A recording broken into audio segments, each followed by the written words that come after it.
கிறிஸ்துவில் பிரியமானவர்களே, ஆண்டவராகிய இயேசு கிறிஸ்துவின் நாமத்திலே உங்கள் யாவரையும் வாழ்த்தி ஆசீர்வதிக்கிறேன்.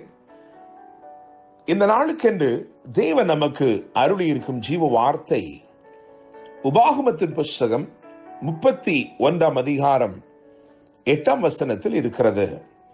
கர்த்தர் தாமே உனக்கு முன்பாக போகிறவர், அவர் உன்னோட இருப்பார், அவர் உன்னை விட்டு விலகுவதும் இல்லை, உன்னை கைவிடுவதும் இல்லை, நீ பயப்படவும் கலங்கவும் வேண்டாம் என்றார்.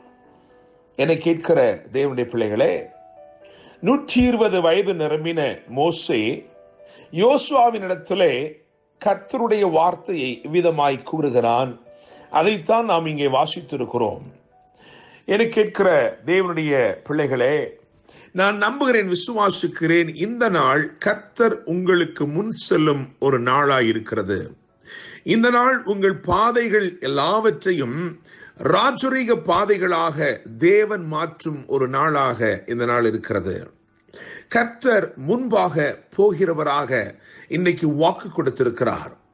முழு வேதத்தையும் வாசித்து பார்க்கும் பொழுது பலருக்கும் கர்த்தர் இப்படி வாக்கு கொடுத்து அவர்களுக்கு முன் சென்று அவர்கள் சூழ்நிலைகளை எல்லாம் ஆச்சரியப்படும் விதமாக மாற்றி இருக்கிறார். அவர்களை ஆசீர்வதித்திருக்கிறார், அவர்களை உயர்த்தி இருக்கிறார். இன்றைக்கு நாம் ஒரு சில அப்படிப்பட்ட ஒரு சில உதாரணங்களை, முன் உதாரணங்களை, ஒரு சில திருஷ்டாந்தங்களை இந்த காலை வேளையிலே தியானிக்க போகிறோம். விசேஷமாக நான் ஒரு 5 காரியங்களை மாத்திரம் வேதத்திலிருந்து சீக்கிரமாய் உங்களுக்கு பகிர்ந்து கொடுக்க விரும்புகிறேன். முதலாவதாக ஆபிரகாமின் வாழ்க்கையை எடுத்து பார்க்கும் பொழுது ஆதியாகமத்தின் புஸ்தகம் 12 அதிகாரம் 1 வசனத்திலே நான் உனக்கு காண்பிக்கும் தேசத்துக்கு போ என்று எழுதியிருக்கிறது. அப்படியே புதிய ஏற்பாட்டுக்கு வந்து அப்போஸ்தலர் 7 அதிகாரம் 3 வசனத்தை வாசிக்கும் பொழுது நான் உனக்கு காண்பிக்கும் தேசத்துக்கு வா என்று எழுதியிருக்கிறது. எனவே தேவன் இங்கே ஆபிரகாமுக்கு முன் செல்வதை பார்க்கிறோம். அவர் அவனை எந்த பாதையில் போகச் சொன்னாரோ அதிலேயே அவர் முன் சென்று அவர் அவனை வரச் சொல்லுகிறதை வேதத்திலே வாசிக்கிறோம். இங்கே சொல்லப்பட்டிருக்கிற ஆபிரகாமுக்கு முன் செல்லுகிற தேவன் எதற்காக முன் சென்றார் என்றால் ஆபிரகாமை ஆசீர்வதிக்கும்படிக்கு, இன்றைக்கும் உங்களை ஆசீர்வதிக்கும்படிக்கு, உங்கள் விசுவாசத்தை வர்த்திக்கும்படிக்கு ஆண்டவர் உங்களுக்காக முன் செல்கிறவராய் இருக்கிறார். இரண்டாவதாக யோசுவாவின் புஸ்தகத்திலே அதாவது யோசுவாவை குறித்து நாம் வாசிக்கிற இந்த வசனம், அதாவது உபாகமம் 31:8, அதிலேயே எழுதியிருக்கிறது, கர்த்தர் தாமே உனக்கு முன்பாக போகிறவர். என கேட்கிற தேவனுடைய பிள்ளைகளே, யோசுவாவுக்கு முன்பதாக ஆண்டவர் சென்றதை வேதம் இங்கே எழுதி வைத்திருக்கிறது. எதற்காக அவர் யோசுவாவுக்கு முன் சென்றார் என்று சொன்னால், 31 ராஜாக்களை அவன் சங்கரித்து ஜெயத்தை பெறும்படிக்கு அவனுக்கு அவர் முன் சென்றார். என கேட்கிற தேவனுடைய பிள்ளைகளே, முதலாவது உங்களை ஆசீர்வதிக்கும்படிக்கு முன் செல்லுகிற இவர் உங்களுக்கு ஜெயத்தை அருளும்படிக்கும் இந்த நாளிலே உங்களுக்கு முன் செல்கிறார். மூன்றாவதாக ஏசாயா 45 அதிகாரம் 2 வசனத்தை கவனிக்கும் பொழுது அங்கே கோரேசுக்கு ஒரு வார்த்தை சொல்லுகிறார், நான் உனக்கு முன்னே போய் கோணலானவைகளை செவ்வையாக்குகிறேன் என்று சொல்லுகிறார்.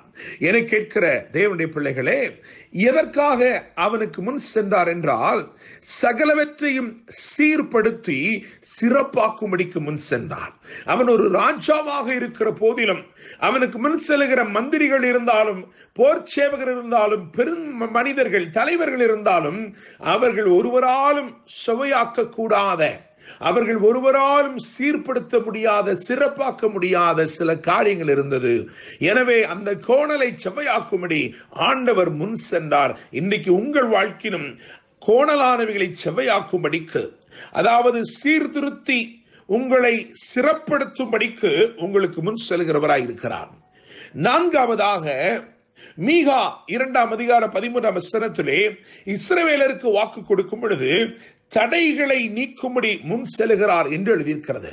தடைகளை நீக்கி போடுகிறவராக உங்கள் வாழ்க்கையிலே என்ன தடைகள் காணப்பட்டாலும், எவ்வளவு நாட்களாய் அது தொடர்ந்திருந்தாலும், இன்றைக்கு முன் செல்கிற தேவன் அந்த தடைகளை நீக்கி போடுகிறார். தேவனுடைய பிள்ளைகளே, எனவே அவர் ஆசீர்வதிக்கும்படி முன் செல்கிறார்.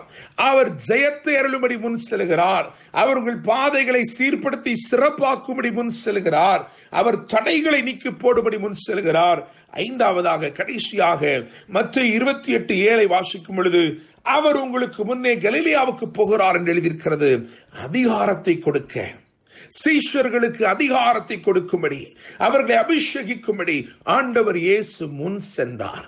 எல்லாவற்றிலும் முன் உதாரணமாய் இருக்கிற அவர், எல்லாவற்றிலும் முதன்மையாய் காணப்படுகிற அவர் முன் சென்றார் அதிகாரங்களை கொடுக்கும்படி. நான் நம்புகிறேன், விசுவாசிக்கிறேன், இந்த நாளிலே அவர் உங்களை ஆசீர்வதிக்கும்படி முன் செல்கிறார்.